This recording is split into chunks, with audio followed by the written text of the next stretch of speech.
Guys, welcome back to the channel. So I'm pretty excited about today.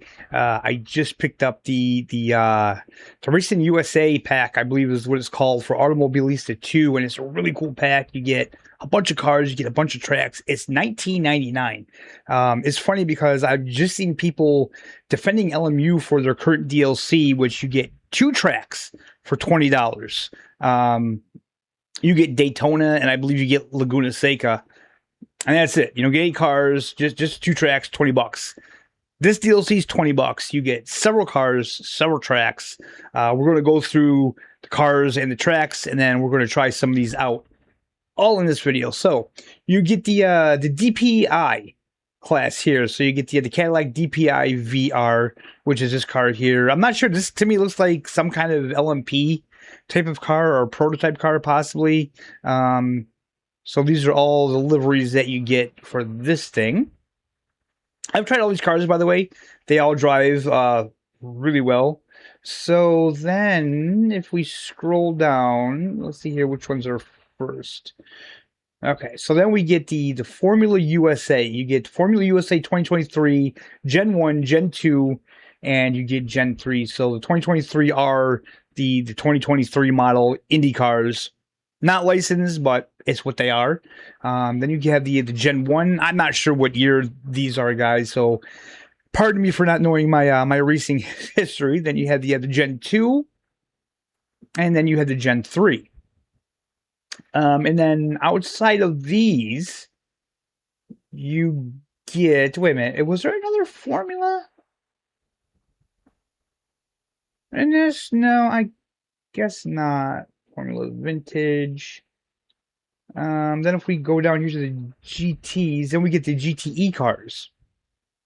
So you get the BMW M8, you get the Chevy Corvette C8R, and you get the Porsche 911 RSR GTE. Very cool. I also got the IndyCar mod, which we're not going to really go into that too much today. And then we get the stock cars. Where are those? Stock. Okay, so we got a Gen 1, Gen 2, Gen 3, and Stock USA Le Mans. So we have these here. I'm not sure what year these are. These look very much like when I was growing up, possibly like the cars that they had in like the Days of Thunder movie and stuff like that. So these are really cool. Also the Gen 1, these are really cool. These might be early 80s, I want to say, by the looks of that car. Then we have more modern ones in the Gen 3, and then the Stock USA Le Mans. I'm not really sure what this is. I'm not sure what year this is supposed to be, so if anybody knows, you can clue me in. I will also do a little bit of research on this after the video. I should have done this before the video, so I do apologize about that. Okay, so we have that. And then let's take a look at the tracks. So we will be doing... not the time trial, but just the test track. So of course we have Watkins Glen with the 3 layouts here. Then we have Road America with 2 layouts. We have Poconos, which has 1, 2, 3, 4, 5 or 6 layouts. So yeah, it's got quite a few layouts with the Poconos. Long Beach. Yes, Long Beach. Finally, Long Beach. You guys know I do love Long Beach. So then if we scroll up here, we have Indianapolis, where we have the 2 layouts for Indy. Then scrolling up even more. What else do we have? Okay, we have Daytona. Right here was 3 of Daytona.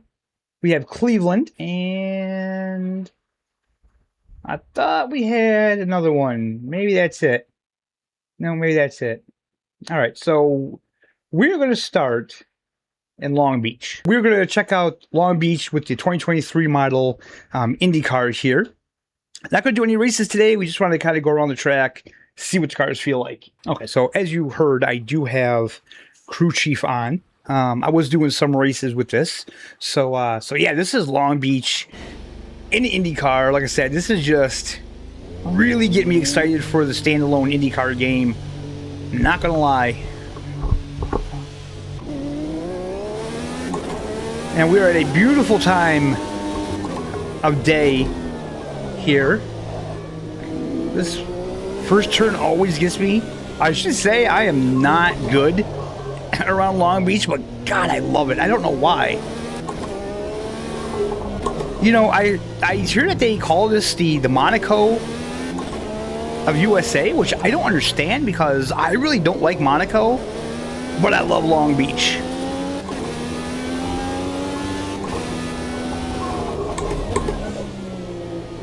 So, you know, there's a couple things that stand out to me about this game.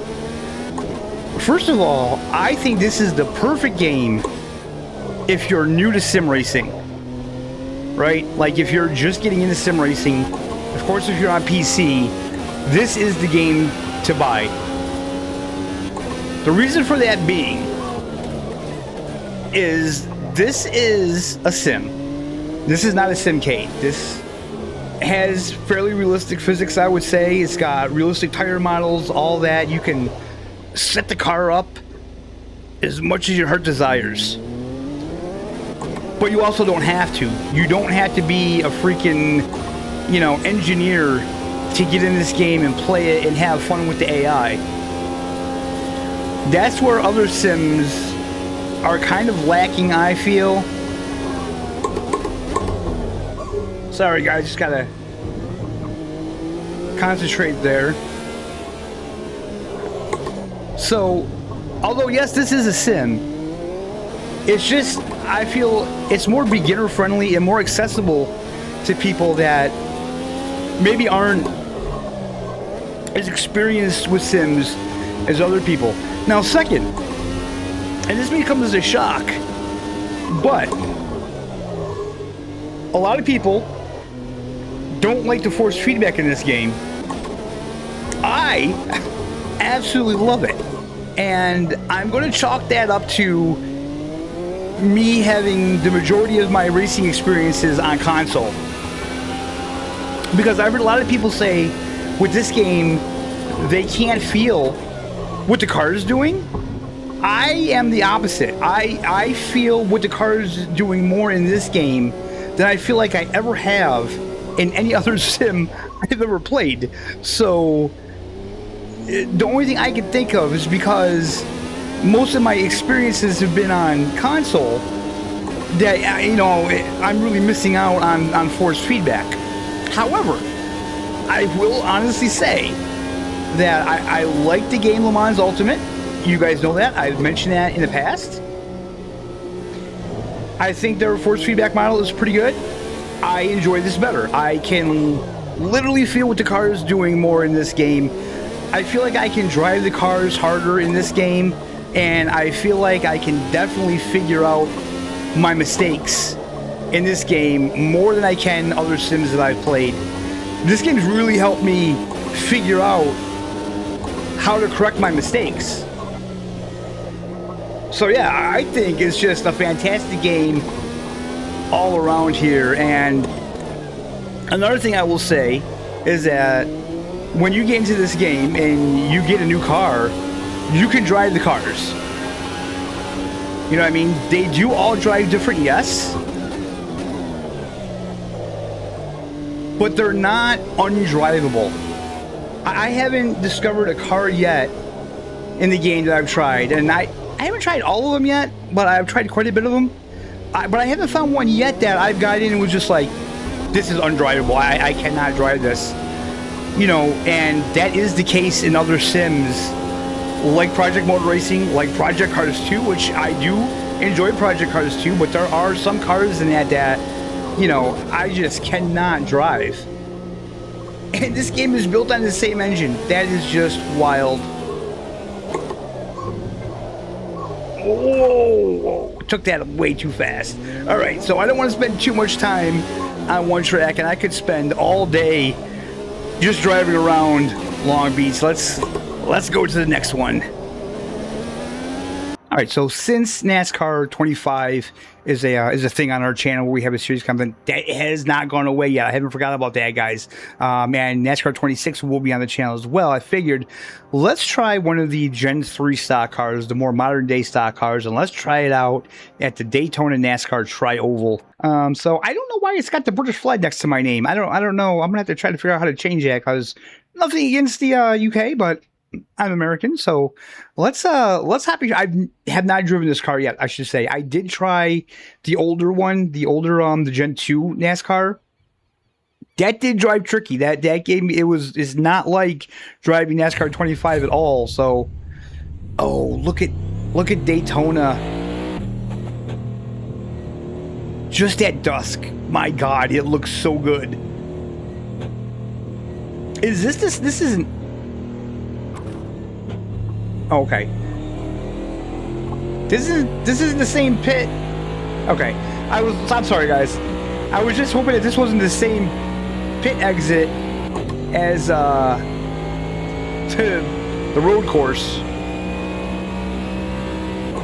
Look at this. So, another thing I want to talk about with this game is the possibility of a career mode. You know, the only problem is with games like this, I just don't know if they have enough tracks to do a proper career mode in every discipline. You know what I mean? And I'm also using the absolute wrong... Okay, wait. Let's get off the wall. Crap. I'm using the wrong wheel for this, but like I say, for instance in NASCARs, I think there's only 3 ovals in the game, so you can't really do an interesting career mode, I feel, if they added the DLC into the career mode, which it seems like that's what they want to do. Let me say this. This drives a lot better than the Gen 2.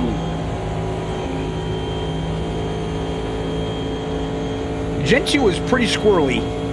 So, yeah, that's why I think this game is just perfect for beginners, because all the cars have a different feel, but they're not undrivable. Like, you can figure out how to drive them. Just with the Gen 2, you have to brake a little bit more. This feels pretty good. You know, this doesn't feel that far off from NASCAR 25, if I'm being honest here. I don't know what this will feel like in a race, but just driving the car, actually it feels a little better than NASCAR, because I can actually put the car more where I want it. Where in the NASCAR 25 game, it's kind of hard. And I mean, as you can see, even on this track, and they're like, see, if I want to take the lower lane here, I can.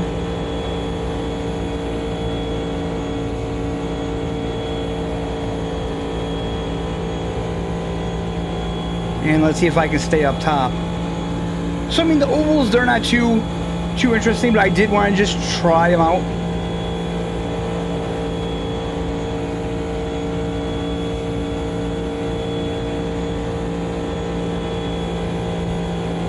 So yeah, I can definitely keep it up top, and I can move to the bottom if I want. So yeah, I definitely feel like that's something that we really can't do in NASCAR 25. Alright, so there's no point in spending too much more time in the NASCAR. I will show some of the different views. Oh gosh, I don't like that view. So this is the helmet cam, which is just really cool. But I do like to see the steering wheel in the game.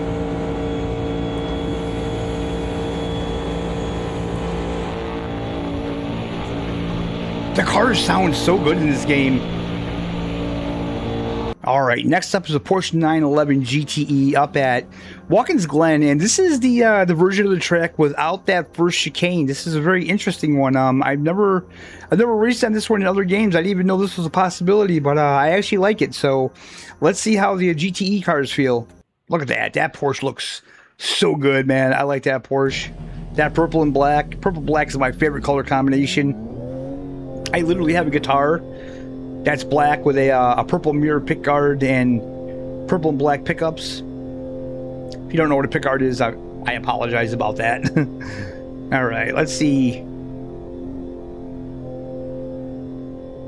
Let's see how the Porsche GTE feels.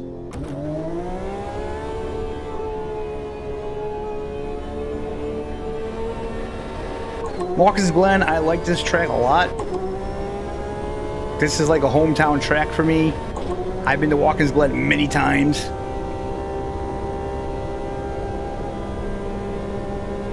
Never in a race car, mind you.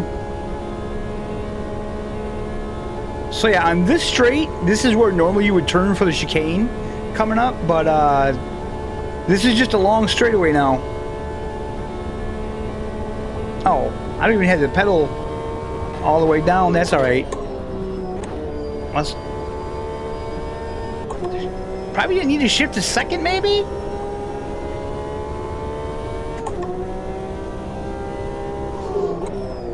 I will tell you guys this. I have tried the GT3 cars in this game, and I'm not fond of those. I don't think they're impossible to drive. I just don't like the way they feel compared to other games. I feel like other games do the GT3 cars so much better.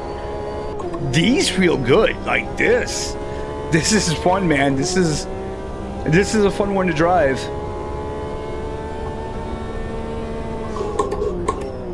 And you know, let's be honest, there are so many racing games that have the GT3 class. Like, I wouldn't hold it against this game at all. Because the GT3s aren't that great. Like, it doesn't even bother me.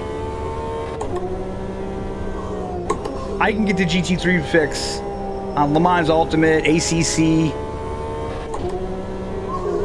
Hell, even GT7 if I really wanted to. But yeah, this is really good. This car feels really good.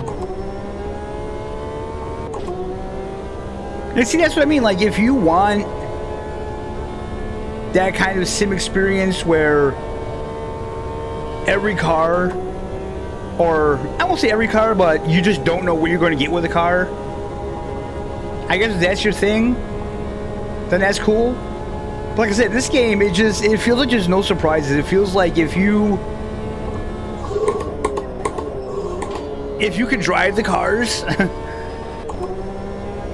you could drive the cars.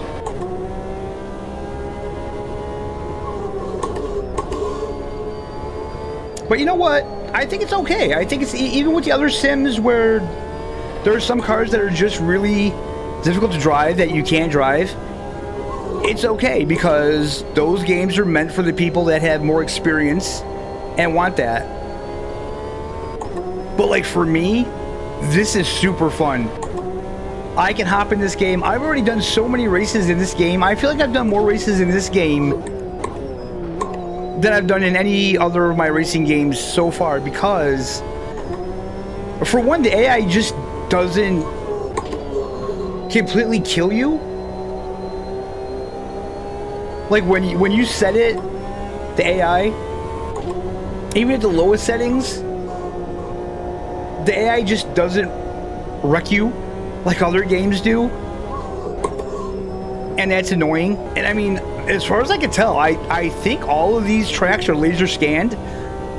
I mean, I don't know how an indie developer from Brazil manages to get laser scanned tracks of like Watkins Glen and, you know, Road America and Daytona and all these tracks, but yeah, they managed to do it. And they do a good job. Like the tracks, they feel good. I gotta say, this version of Watkins Glen, this feels better than GT7 to me. And this Porsche is just a blast. Alright guys, our last car and track combo of the day will be the Cadillac DPi-VR at Road America. So let's check this out. Okay, so I have driven this car previously here. I want to kind of go through those before we started, but so yeah, I have driven this car previously to check it out. I want you guys to notice the engine revs.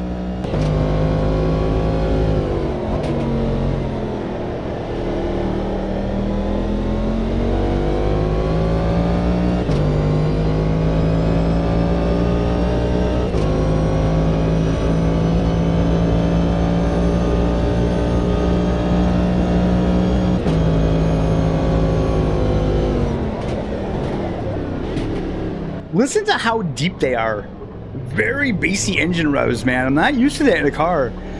When I first got in this car, it threw me off, man. It kind of sounded like a boat. Now, I should say I'm not too good at this track, but it's one of the new tracks, so I wanted to try it out. This track reminds me of like the American version of Alton Park, possibly. Just with the undulations and stuff on the course. That one freaking big hill that's got that corner right over the top of it, and it just sort of flows like Alton Park, I feel. I could be off. Just my opinion. Now, you know, this is one of those cars where it kind of feels like, whoa, completely missed that corner. Talking, driving around the course I'm not used to. Not a good combo, but this car, it looks like one of those cars where, God, where a beginner wouldn't want to jump in. It looks like an LMP car. This car is harder to drive than the GTE. And it seems harder to drive than the Indy car.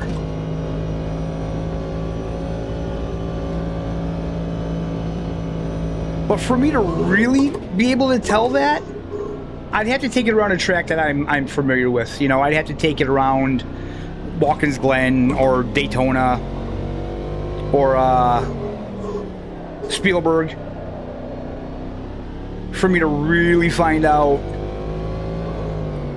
if it's the car or just me not familiar with this track. I honestly think it's mostly me just not familiar with this track. Which I know Road America is like, you know, a hugely popular track. I'm trying to think what other games, I'm trying to think, is this even in any games on console? I kind of don't think it is. Because if I'm being honest, I don't know why I wouldn't race around this track. Like I said, it reminds me very much of like an American version of Alton Park, which I absolutely love that track.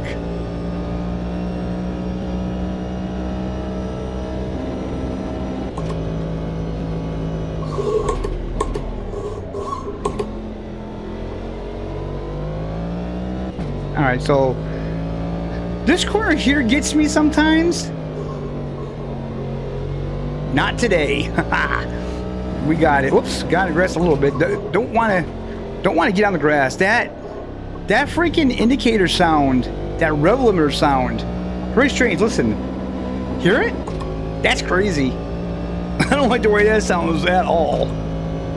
Leave it up to Cadillac to just make the weirdest rev limiter sound that they can think of. So yeah, it's just a pleasure to find a racing game that's got sim physics, but is accessible for someone like me. And like I said, I've been playing races. I've been playing against the AI, and I've been having a lot of fun with it. So it's not like it's just hot lapping. We lost stamina again. So I will say this, the graphics on you guys' screen, the graphics probably look great. For me, because I'm playing this on my TV, because I'm playing in 1080 and the TV is a 4K, it does that weird thing where it kind of distorts images a little bit, I've noticed. Because I did have this game, I tested it, I ran it on my PC monitor, which is much smaller, not set up for my sim rig. And all the weird graphical things that I see on my TV, I don't see on the monitor. I think that is where we're gonna end this video, guys. I showed you all the cars. I didn't show you all the tracks, but we drove all the cars, which is the main thing. You guys know what the tracks look like anyway. So yeah, guys, thank you so much for watching. I hope you enjoyed it. Like I said, if you haven't gotten this game, or if you've been on the fence about it, or whatever, I would say get it. You know, I don't know. I can't speak for you if you're a super diehard, you know, race guy. You know, obviously, if you're more into like online racing, this might not be for you. If you're more of a single player person, I would say there's no reason not to pick this game up. So, I hope you guys are all having a fantastic day, and we'll see you next time.